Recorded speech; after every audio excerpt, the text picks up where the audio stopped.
स्वागत है आपका हिस्ट्री विद के। आज हम लोग एनसीईआरटी की कक्षा 12वीं की पुस्तक के अध्याय 6 भक्ति, सूफी परंपराएं, धार्मिक विश्वास, इस पर अध्ययन करेंगे।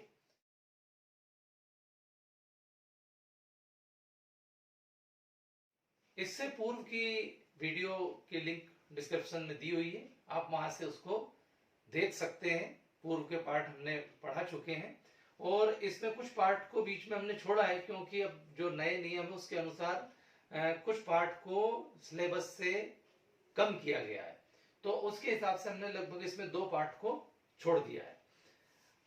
यदि इस पीरियड को देखें तो ये 8वीं से लेकर 18वीं शताब्दी तक का टाइम है जिसका हम अध्ययन करेंगे। वो 8वीं से लेकर के 18वीं शताब्दी तक का टाइम है। तो यदि इसके बीच के टाइम को या हम कहें कि इसके पहले वाले समय को देखें तो इसमें बहुत सारे परिवर्तन हुए। जैसे यदि देखें कि स्तूप बने, मौर्य काल में बड़ी संख्या में स्तूप बने और स्तूप बनने के साथ साथ फिर बड़ी संख्या में मंदिर भी बनाए जाने लगे। भव्य जब स्तूप बने तो मंदिर भी बनाए जाने लगे। अनेक मूर्तियां तो पहले भी बनाई जाती थी, लेकिन अब मूर्तियां यूनानी कला से प्रभावित होकर के, जैसे बौद्ध की मूर्तियां बनाई गई, महात्मा बुद्ध की मूर्तियां बनाई गई, तो यहाँ भी उस तरह की मूर्तियां बनाई गई। भव्य मंदिरों का निर्माण किया गया और कुछ परिवर्तन निरंतर आए। जैसे पहले यज्ञ जो होते थे उन यज्ञों में भी परिवर्तन आया। यज्ञ यदि आप देखेंगे कि वो थोड़े से जटिल हो गए पहले की तुलना में। धर्म का स्वरूप भी जो सरल था वो कुछ कठिन हो गया। वर्ण व्यवस्था काफी हावी हो गई और वर्ण व्यवस्था के कारण माने जटिल हो गई। वर्ण व्यवस्था के कारण छुआछूत की भावना विकसित हुई, भेदभाव विकसित हुआ, ऊंच नीच की भावना का विकास हुआ और ऐसे बहुत सारे धर्म में भी आडंबर आ गए। तो एक इसी के साथ साथ क्या हुआ, हम देखते हैं कि बाहर से विदेशी आक्रमण होने लगे। तो एक परंपरागत जो स्वरूप था वो काफी हद तक नष्ट हुआ। तो एक नए विचारधारा, एक नई सोच की जरूरत महसूस होने लगी और ऐसे समय में 13वीं-14वीं शताब्दी में एक धार्मिक जागरण हुआ, एक धार्मिक क्रांति हुई। इसको हम भक्ति आंदोलन के नाम से जानते हैं। तो भक्ति आंदोलन को हम देखेंगे। इससे पहले हम कुछ पूजा प्रणालियों को देखें कि क्या चेंजेस आया प्रारंभ में। तो अभी अगर यदि हम देखें तो बहुत से ऐसे लोग थे जो काष्ठ की यानी लकड़ी की मूर्तियां बनाया करते थे और लकड़ियों की मूर्तियां बना करके उसमें देवता का स्वरूप देखते थे। अब चेंज क्या आया कि उन्हें लकड़ियों की मूर्तियों का रूप बदला और उन्होंने विष्णु के रूप में यदि देखें तो विष्णु के रूप में जगन्नाथ भगवान का एक रूप ले लिया। ये विष्णु का ही रूप था। इसी तरह से पहले बहुत से पत्थरों को सिंदूर आदि से पोत करके उनमें देवियों की देवताओं की कल्पना की जाती थी। अब उसके रूप में भी परिवर्तन आया। बहुत से देवताओं की पत्नियों की देवियों के रूप में पूजा होने लगी और इस देवी पूजा के साथ ही एक शुरुआत हुई और वो थी तांत्रिक पूजा। तांत्रिक पूजा पद्धति हम कहेंगे, तांत्रिक पूजा पद्धति की शुरुआत हुई। ये तांत्रिक पूजा पद्धति क्या थी, इसमें देवी आराधना को प्रमुखता दी जाती थी। माने देवी आराधना को तांत्रिक पूजा के नाम से भी उस समय जानते थे और इसमें बलि प्रथा भी शामिल थी। तंत्र मंत्र के द्वारा देवताओं को प्रसन्न करना, इस तरह की चीजें इसमें तांत्रिक पद्धति में थी। इनका कुछ जो आगे चल करके विचारक हुए उन्होंने इसका विरोध भी किया। बहुत सी ऐसी पूजा पद्धतियां थी, जैसे महंगे जो यज्ञ थे जिनमें बलि दी जाती थी, उनका भी विरोध किया गया, छुआछूत का विरोध किया। तो खैर वो हम भक्ति आंदोलन में देखेंगे। लेकिन यहाँ पर एक समन्वय की बात भी हमें कहीं ना कहीं नजर आती है और इस समन्वय के कारण जैसे यहाँ एक बड़ा परिवर्तन क्या हुआ कि एक तो वो पूजा पद्धतियां प्रचलित थी समय समाज में, जो ब्राह्मणों के द्वारा बनाई गई थी और ब्राह्मणों के द्वारा के जो पुराने ग्रंथ थे उनके नियम के अनुसार ये संचालित हो रही थी। एक पूजा पद्धति तो वो थी। दूसरी प्रकार की पूजा पद्धतियां वो थी जिनको की ब्राह्मणों ने मान्यता दे दी थी, और बहुत से वर्ग जो कि वंचित वर्ग थे उस समय, जैसे स्त्रियां हैं जिनको अछूत मानते थे वो हैं, उनको जो अवसर नहीं मिले थे तो उनको भी तरह से मान्यता इसमें मिल गई थी। अब इन्हीं समन्वय के कारण उस समय के एक 20वीं शताब्दी के समाजशास्त्री हुए जिनका नाम था रॉबर्ट रेडफील्ड। नाम क्या था? Robert Redfield. ये समाजशास्त्री थे रॉबर्ट रेडफील्ड, और इन्होंने इस समन्वय के आधार पर दो नाम दिए।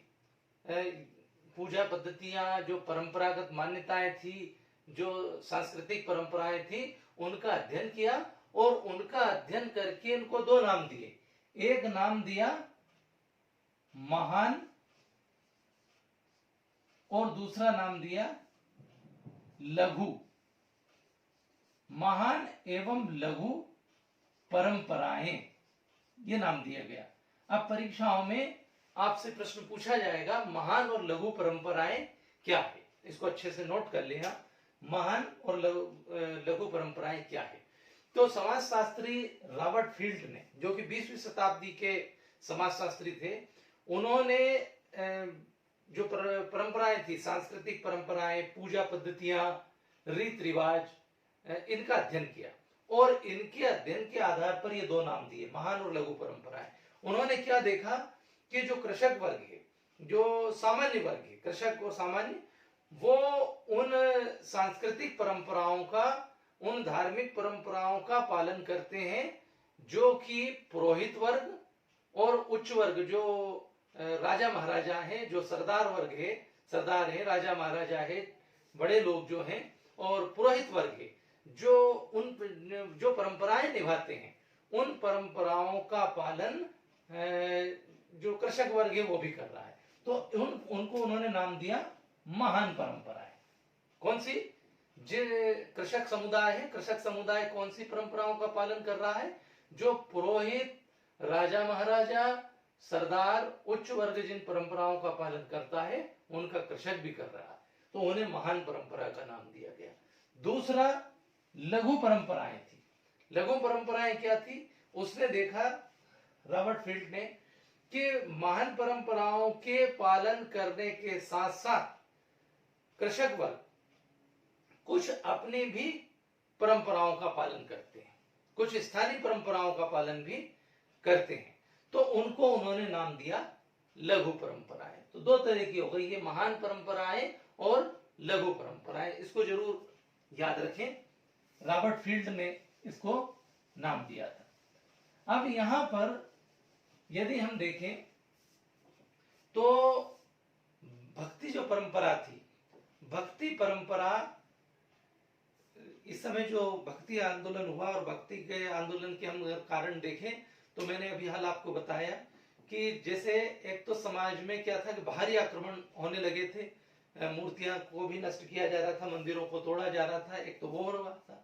दूसरा क्या था कि इस समय समाज में बहुत ज्यादा आडंबर हो गए थे, कर्मकांड बढ़ गए थे, बहुदेवतावाद हो गया था, जातिवाद हो गया था, महंगे जो पूजा पाठ के तरीके थे वो भी बहुत ज्यादा महंगे हो गए थे, वर्ण व्यवस्था काफी हो गई थी, और धर्म का जो स्वरूप था वो भी क्या हो गया था? जटिल हो गया था, कठिन भाषा का प्रयोग होता था। तो जिसके कारण ऐसे संत हुए, ऐसे विचारक हुए जिन्होंने समाज को एक नई दिशा दी, जिसके कारण 13वीं-14वीं शताब्दी में भक्ति आंदोलन हुआ।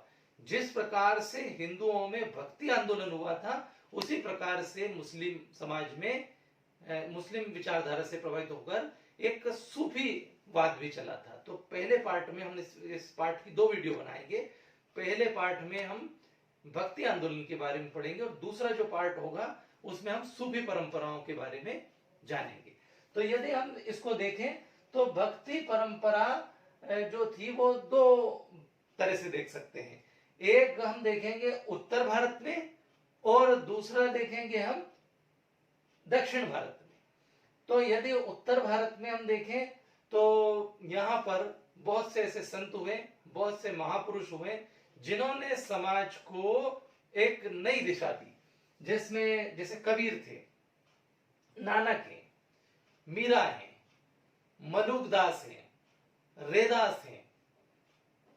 इस तरह से जो मलिक मोहम्मद जायसी का भी जैसे पद्मावत है, तो ऐसे बहुत से लोग हुए जिन्होंने समाज को एक नई दिशा दी। दूसरे इसी तरह से दक्षिण भारत में भी एक आंदोलन चला जिसमें अलवार, नैनार, जैसे तमिलनाडु क्षेत्र में अलवार और नैनार, और कर्नाटक में एक परंपरा थी, वो थी वीर शैव परंपरा और लिंगायत संप्रदाय। आइए हम इसके बारे में अलग अलग पहले जान लें। तो भक्ति आप जानते हैं दो तरह की होती है। एक भक्ति जो थी वो कहलाई सगुण भक्ति, और दूसरी भक्ति जो थी वो कहलाती है निर्गुण भक्ति।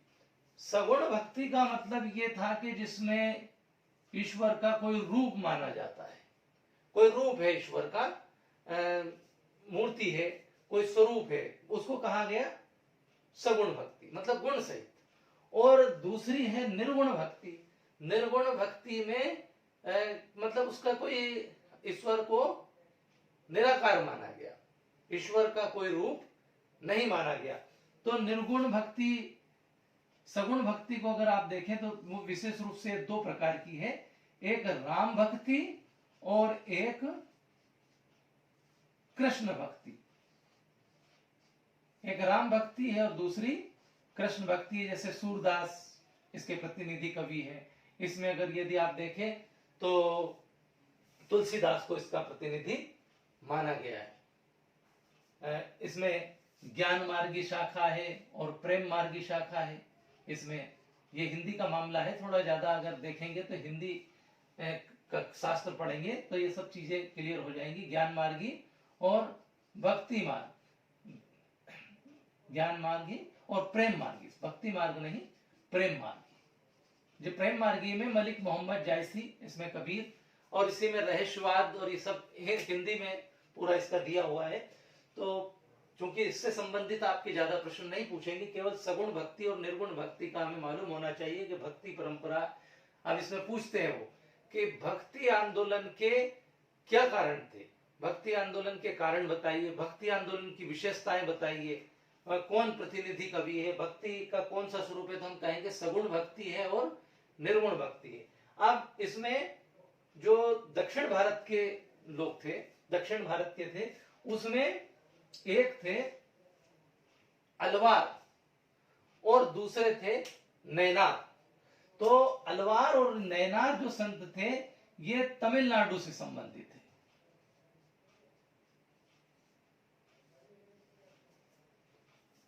तमिलनाडु से अलवार और नैनार, तो अलवार और नैनार संत थे। और इसी तरह से यदि देखें तो एक और कर्नाटक क्षेत्र में परंपरा थी, वो थी वीर शैव या लिंगायत संप्रदाय। तो इनके बारे में हम जाने थोड़ा कि अलवार संत कौन थे।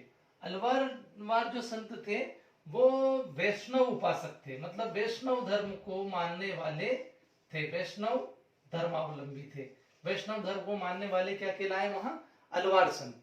और ये जो थे इसमें ये भगवान विष्णु और भगवान विष्णु के जो विभिन्न अवतार है, अभी तक ये माना जाता है उनके 10 अवतार,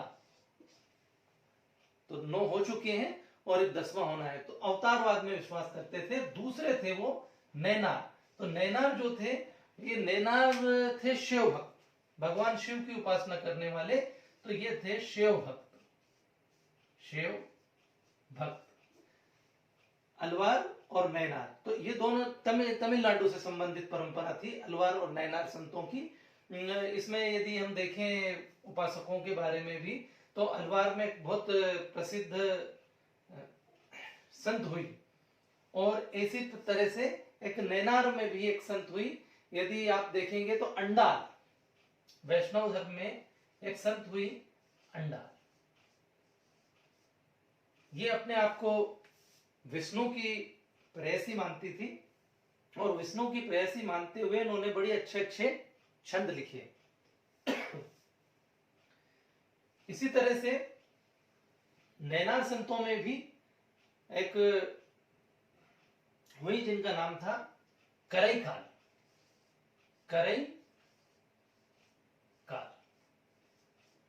ये दो संत हुई। और ये जो अलवार और नैनार संत थे, ये अलवार और नैनार संत क्या करते थे कि एक स्थान से दूसरे स्थान तक भ्रमण करते थे, यहां से वहां तक जाते थे और जगह जगह पर रुकते थे, भजन गाते थे, और जो उनके इष्ट देव है, उनके जो प्रसिद्ध स्थल थे वहां पर रुक करके वो लोगों को तैयार करते थे, और उन स्थानों पर मंदिर आदि का निर्माण भी इनके माध्यम से करवाया गया। उन मंदिरों में जब देवताओं की पूजा होती थी तो साथ ही साथ इन संतों के भी पूजा होती थी विभिन्न अनुष्ठान के दौरान। तो इनका बड़ा महत्व था। और आगे चल करके इनकी जो रचनाएं हैं, वो रचनाओं के को लगभग 4000 रचनाएं थी इनकी। तो 4000 रचनाओं को मिला करके एक ग्रंथ तैयार हुआ जिसको बोला जाता है नल हीरा दिव्य प्रबंधनम। नल हीरा दिव्य प्रबंधनम, ये ग्रंथ था। और इसको तमिल का वेद माना जाता है।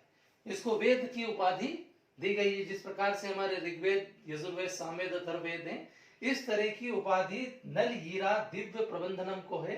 ये 10वीं शताब्दी के आसपास का है। 10वीं शताब्दी में इसकी रचना हुई और इसमें इन कवियों की लगभग 4000 पावन रचनाएं हैं।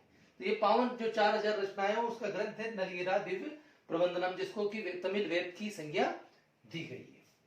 यहां पर यदि आगे हम देखें इसको, इसी परंपरा को, तो जैसा मैं बता रहा था कि यहाँ अलवार और नैनार संत थे तमिलनाडु में, उसी प्रकार से यदि हम देखें तो एक और परंपरा थी वीरशैव या लिंगायत संप्रदाय। ये कहाँ था? ये संप्रदाय था कर्नाटक में।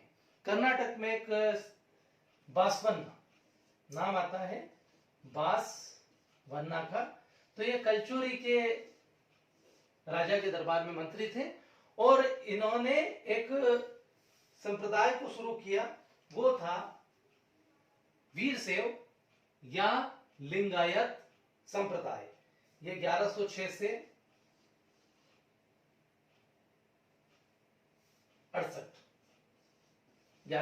1168 तक।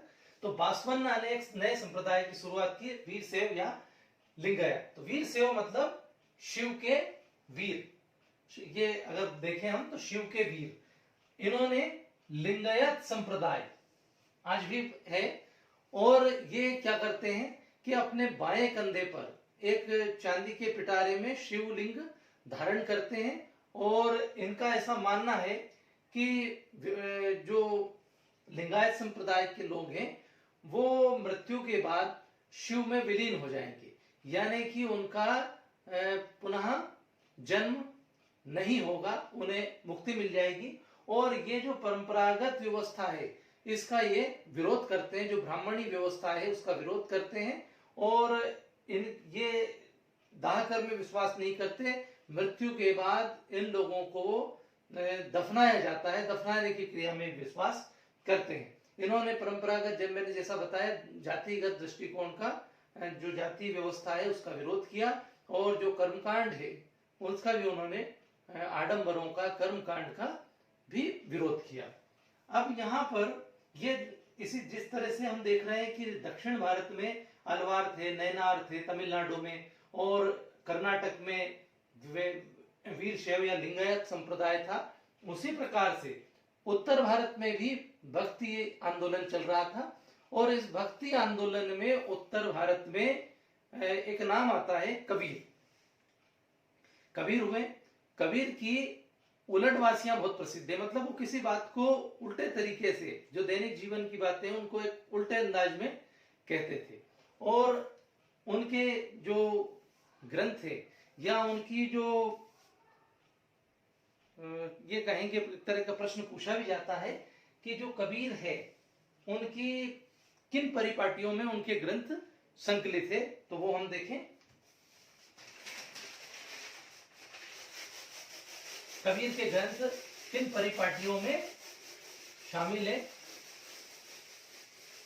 तो 3 प्रकार की परिपाटियां हैं, 3 भागों में उनके ग्रंथ है। एक कहलाते हैं बीजक, बीजक इसमें आता है साखी, सबर और रमेण। साखी, सबर और रमेण, ये 3 है। इसके अलावा हमने जैसा बताया कि इनकी उलटबासियां बहुत प्रसिद्ध है। उलटबासियां,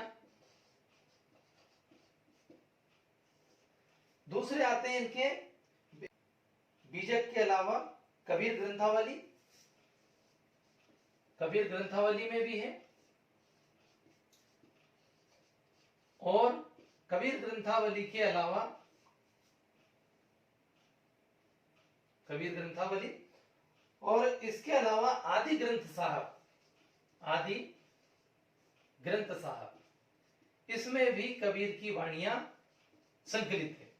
कबीर ने क्या किया, कबीर ने जो परंपरागत जो अभी तक की जाति व्यवस्था थी, जो आडंबर थे, उन जो हिंदू मुसलमानों के बीच में जो एक तरह की समन्वय नहीं था, उन सब पर, हिंदू हो चाहे मुसलमान हो या कोई भी जाति का हो, उन्होंने जो कट्टरता थी उस पर जबरदस्त प्रहार किए और अनेक अपने वाणियों के द्वारा, अपने वचनों के द्वारा, मतलब उनके दोहे बड़े प्रसिद्ध थे, उन दोहों के माध्यम से लोगों को जागृत किया। जैसे खेकाकर पाथर जोर के मस्जिद लई चिनायता पर मुल्ला बाग दे, क्या बहरा हुआ खुदाए।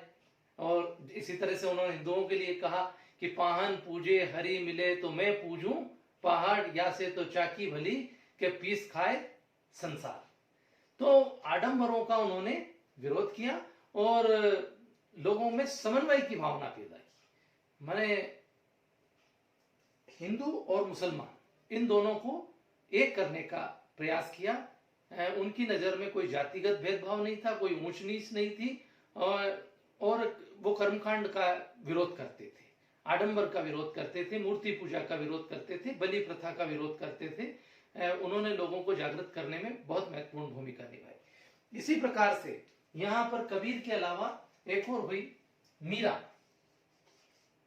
जैसे हमने कहा अभी कि अलवार और नैनार परंपरा में, एक अलवार में हुई अंडाल दक्षिण भारत में और करईकाल नैनार में, उसी प्रकार से कृष्ण भक्ति में मीरा का नाम उत्तर भारत में उल्लेखनीय है। बेड़ता की थी, राजकुमारी थी, और उन्होंने कृष्ण भक्ति में पूरी तरह से डूब गई और कृष्ण भगवान को ही, भगवान कृष्ण को उन्होंने अपना प्रेमी मान लिया, उसकी प्रेयसी बन गई। और उन्होंने जो घरेलू जीवन है महिलाओं का, उसका परित्याग किया। उनके छंद, उनके भजन बड़े प्रसिद्ध थे। तो और इनका यदि देखें तो रैदास जो कि एक चर्मकार थे, उनको अपना इन्होंने गुरु बनाया था। यानी उस समय की जो जातिगत व्यवस्था थी उस पर जबरदस्त उन्होंने प्रहार किया था। रैदास को उन्होंने, उनके गुरु थे। छोटे प्रश्नों में परीक्षा में पूछते हैं मीरा के गुरु का नाम क्या था। इसी प्रकार से एक और थे, नाम आता है हमारे नानक। नानक ने भी परंपरागत कर्म कांडों का विरोध किया और लोगों में जागृति पैदा करने का कार्य किया। तो एक तो इसमें नाम आता है कबीर का, मीरा का, नानक का। तो उत्तर भारत में भी चल रहा था और दक्षिण भारत में भी चल रहा था। ये जो भक्ति आंदोलन था, इसका उद्देश्य एक ही था, समन्वय। समन्वय के अलावा जो आडंबर आ गए हैं, जो कर्मकांड है, जो धर्म का मूल स्वरूप नष्ट हो रहा है, उसका इन लोगों ने विरोध किया और सभी के बीच में समानता का भाव पैदा किया। भक्ति आंदोलन का बहुत प्रभाव हुआ। यदि हम पहले इसकी देखें विशेषताएं, क्योंकि परीक्षाओं में कई बार भक्ति आंदोलन की विशेषताओं को पूछा जाता है। उसके बाद में उसके कुछ प्रभाव भी हम देखेंगे। भक्ति आंदोलन की विशेषताएं, ये प्रश्न परीक्षा में आएगा। भक्ति आंदोलन की प्रमुख विशेषताएं बताइए।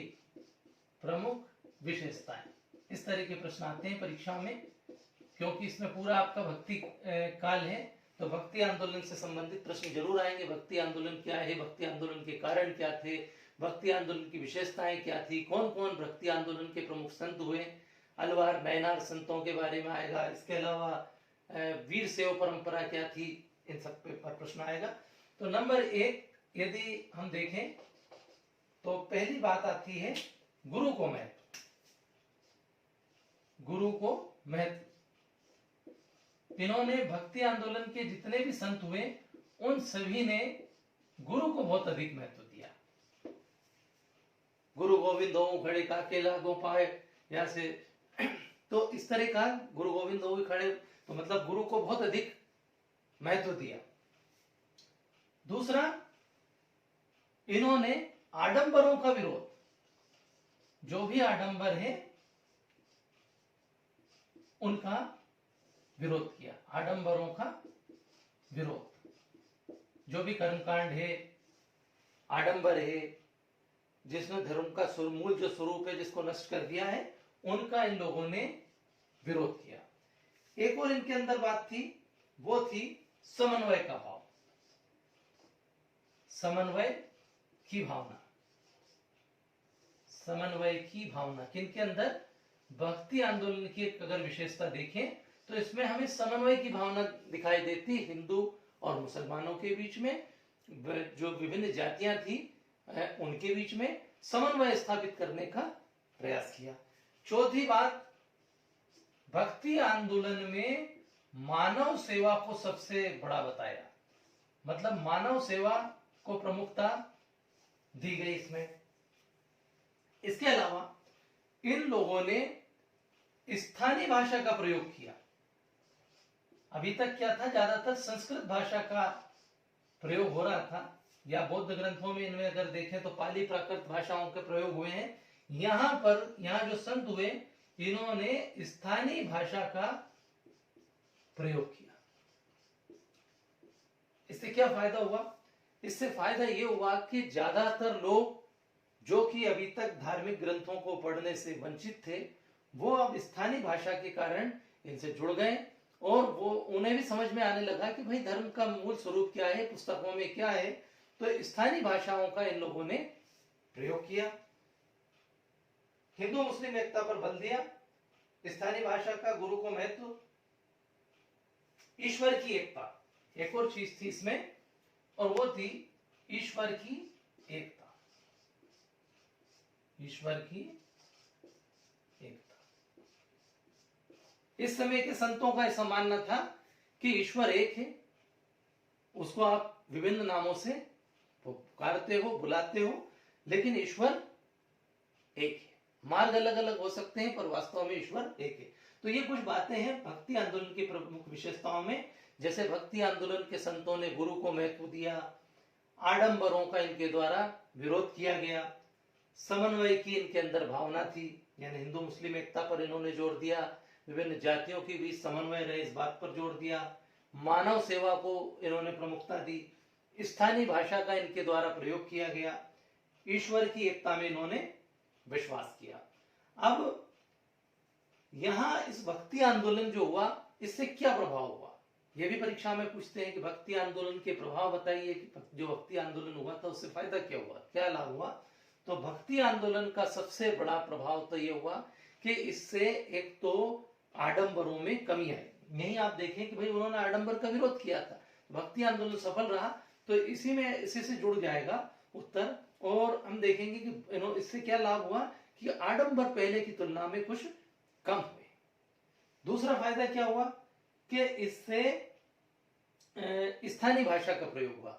अब स्थानीय भाषा का प्रयोग होने से क्या हुआ कि जो देसी भाषा का साहित्य, जो स्थानीय भाषा का साहित्य ब्रज का है, अवधी का है, तो स्थानीय भाषा का जो साहित्य है उसकी प्रगति हुई। अभी तक संस्कृत का साहित्य की ज्यादा प्रगति हो रही थी, जो बहुत से लोगों को समझ भी नहीं आता था। तो स्थानीय भाषा में बहुत सारी पुस्तकें लिखी गई और स्थानीय साहित्य का विकास हुआ। तीसरे समन्वय की भावना हुई। इससे हिंदू और मुसलमान दोनों में नजदीकियां बढ़ी। इसके साथ साथ यदि आप देखें तो विभिन्न जो जातियां थी उनके बीच भी समन्वय आया। इसके अलावा एक काम और हुआ, हिंदू धर्म में कुछ सुधार हुए। जो कुछ बुराइयां आ गई थी तो जब उनको बताया गया, उनका विरोध किया गया, तो हिंदू धर्म में भी बहुत सारे सुधार हुए। इससे एक फायदा ये भी हुआ कि मुस्लिम अत्याचारों में कमी हुई। इस समय तक भारत में मुस्लिम आक्रमण हो चुके थे और कुछ अत्याचार भी बढ़ रहे थे, तो उन अत्याचारों में भी कमी आई। एक फायदा ये हुआ कि जो निराशा का भाव उत्पन्न हो गया था लोगों में, वो आशा का संचार हुआ। हम ये कह सकते हैं कि एक आशा का संचार हुआ। उन्हें एक निराशा सी लग रही थी, तो भक्ति आंदोलन के कारण वो जो निराशा थी वो आशा में परिवर्तित हो गई, आशा में बदल गई। ये कुछ फायदे थे, कुछ बातें थी काय की भक्ति आंदोलन की। कभी कभी प्रश्न ये भी पूछते हैं कि जो संत थे अलवार, नैनार या भक्ति आंदोलन के, उनका जाति के प्रति क्या दृष्टिकोण था, वो क्या समझते हैं। तो हम उसमें लिखेंगे कि जितने भी भक्ति आंदोलन के या जो अलवार, नैनार, वीर सेव ये संत हुए, ये परंपराएं थी, उन सभी ने जाति व्यवस्था का, वर्ण व्यवस्था का विरोध किया। और उनका ऐसा मानना था कि जो मनुष्य है वो सब समान है, कोई ऊंचा नीचा और छोटा बड़ा नहीं होता है। तो मतलब उन्होंने जाति व्यवस्था का विरोध किया। ये उसमें उस प्रश्न के जवाब में हमें लिखना होगा जब इस तरह का प्रश्न आता है कि जाति व्यवस्था के। और एक और पूछ लेते हैं कि ये जो वीर शैव या लिंगायत संप्रदाय थे और अलवार, नैनार संत थे, इनका राज्य पर क्या प्रभाव था। तो राज्य पर इनका जो प्रभाव था, स्वाभाविक है कि इनके भक्तों की संख्या बहुत अधिक थी, काफी लोग इनको मानते थे, इनके अनुयायी थे। तो स्वाभाविक है कि जो राज्य था या राजा था, उनका झुकाव इनकी ओर अवश्य था। इनका प्रभाव राज्य के ऊपर भी था, क्योंकि राजा को या जो राज्य का चलाते थे उनको मालूम था कि इन संतों के अनुयायियों की संख्या बहुत अधिक है, तो इनको नाराज नहीं किया जा सकता। इनको नाराज करने का मतलब होगा कि बड़ी संख्या में इनके अनुयायियों को भी नाराज करना। तो इनका वहां पर भी, राज्य में भी प्रभाव था। अब ये पहले पार्ट में हमने यहां तक की भक्ति आंदोलन से संबंधित बातें देखी। इसका एक और दूसरा भाग है, सेकंड वीडियो में हम देखेंगे।